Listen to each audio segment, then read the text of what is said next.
Welcome back to Mary Wieden You. Boy, oh boy, this is a real treat. A play that's really different. The story it's a different story. It's not like you think you know Martin Luther King Jr. This is a completely different thing. It's called The Mountaintop. And starting, when is it starting? February 4th. February 4th. Oh, my goodness. And so, that's Tuesday. Next week. Yes. Are you ready? We are. Absolutely. Well, I have got in the studio here, I have Martin Luther King Jr., played by Shabazz Green, and I have Kamei, played by, and I don't know how to say your first name. Anquanizia Hall. Yes. And Kamei the story is so different. It's like, oh, there's a woman with Martin Luther King. A lot of people are like, yeah. But this is not that at all. This is just a very inspirational. And welcome, by the way, to both of you. Have you ever heard this story before, or anything like this that you're performing? I've been familiar with the play. Like, I've read the play was written in 2009, I believe, correct, and premiered in 2011. It's a great piece. We all grew up with Dr. King, yes. And we all know the legend of the man. We all know the leader of the man. This is a play that really investigates the man behind that, the human man behind that. Yeah. So tell the story. Either of you tell the story, whichever. So I'll tell a little bit of the story. Yeah. It opens, we pick up where MLK just finished speaking his big speech, the Mountaintop. And that night he goes to the hotel. And Katori Hall, she decided to write the story picking up there.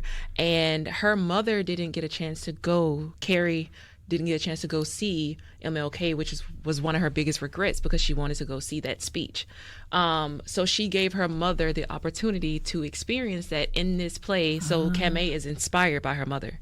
And Kamei is a maid who comes in, meets MLK, Dr. Martin Luther King Jr., and they talk about their lives, their past, the future, and everything.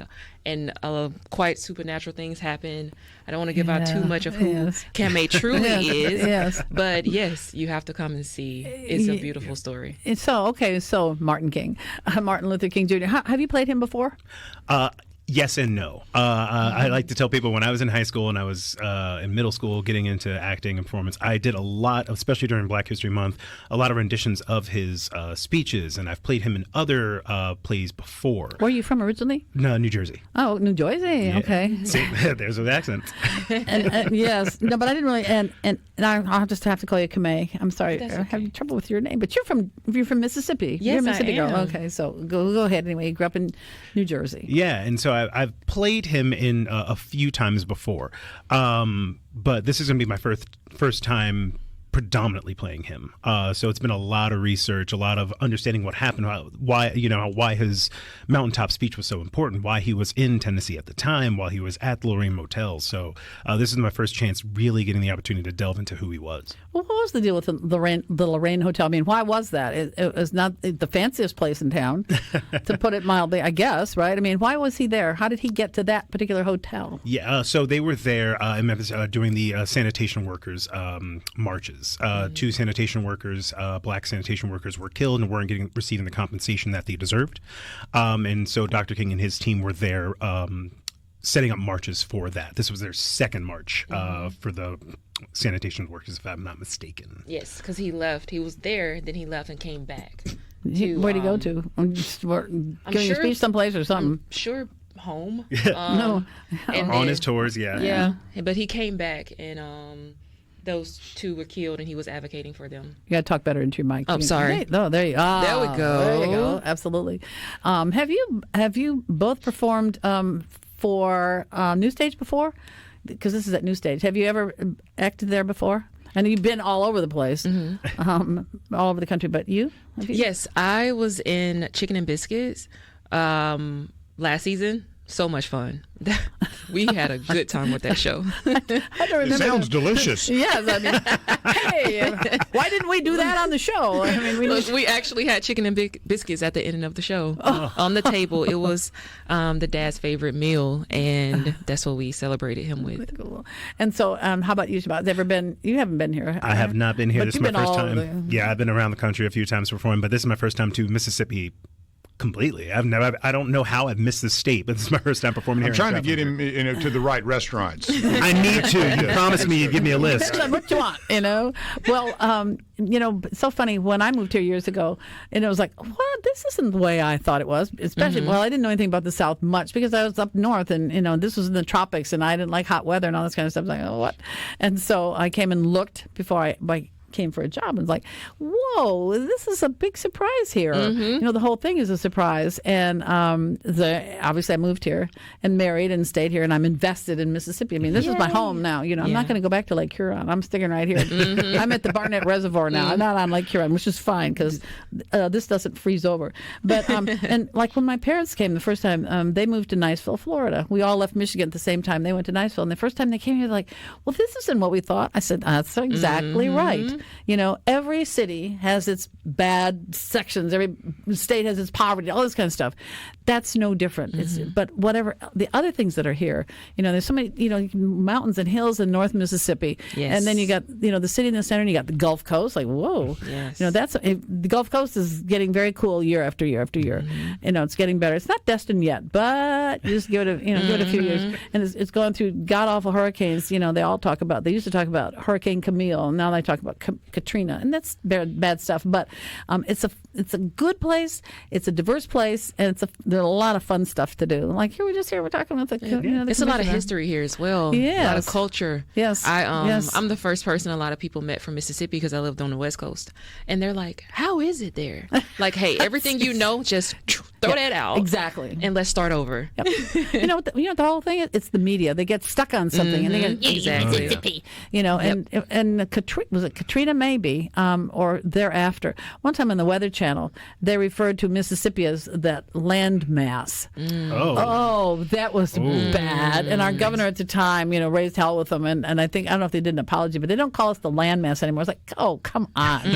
That's really bad. Did you ever hear that one? I'm talking with Mia, who is the PR person for New Stage. She's heard, geez, get modern, get with it. Yeah. So anyway, how do you all both of you set your minds into you going into the past in a very difficult, horrible, tragic situation? But how do you set your mind to that? And you have to adjust your mind to these characters who are historical figures, especially Dr. King over here.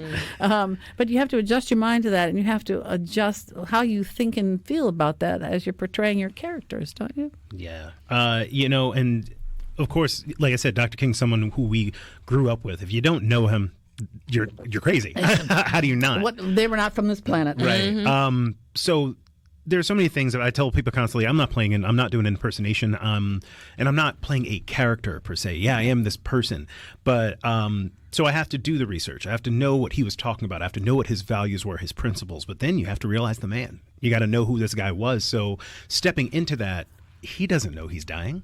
No. He knows that every day is a gift for him. He knows that the death is always a possibility with what he does. He's been stabbed. He's been hurt. His house has been bombed. But the easy part is knowing he only has these moments. He only knows what's right in front of him. Yes, he's looking to the future always, but it's a little bit easier and a little bit calming and comforting as an actor to just know I only got this moment. I know what's important now. So that's how I take it to heart. Wow, that's an interesting way to be.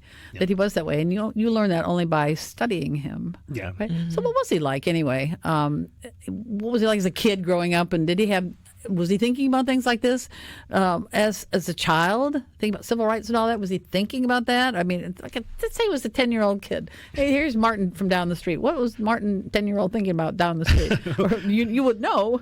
Yeah, how would you feel, like, hey, you're going to be the world's greatest civil rights leader when you turn 30. And you're like, what? I just wanted to play baseball, which is kind of the funny thing. Yeah, from the research I've done, he was just a kid growing up. Grew up in church. Yeah, so yes, of course, he has a divinity background, and he knew he might have been a minister like his father, like his family. But when you get the call, I think, us in the culture, and I think anybody of a certain spirit, when you get the call, you get that call. Right. So when the Lord says it's you, it's then you say, you listen. Sir. Yes, sir.